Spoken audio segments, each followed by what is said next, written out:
What's your name? Emoji sign. Open that app. Where you at? What's your name? Emoji sign. Open that app. Where you at? If you have a non-responsive screen for your umidigi phone, this one is a A9 Pro, and actually it's fairly new. If it's not touching for whatever reason, I'm going to show you actually how to fix that. You want to hold the volume down and also the power button. You hold these two buttons together. Don't mind the screenshot, just keep holding until you see the phone blank out.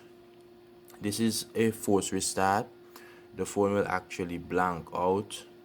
This will clear whatever bad memory is in the phone system, whatever may cause the digitizer not to touch.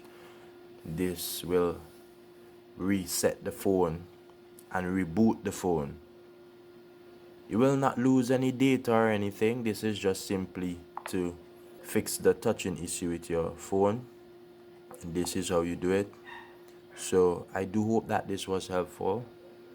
It's a very easy trick to do, and you can try this before doing anything else when it comes to your touch.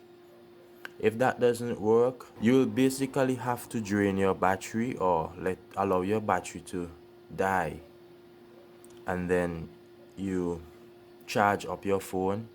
And when you charge your phone, you turn on your phone and check to see if the touch is touching. Actually, I'm telling you this because I want you to avoid opening your phone just to remove the battery. So you can try those options. I hope that this video was helpful. Do like, share, and subscribe.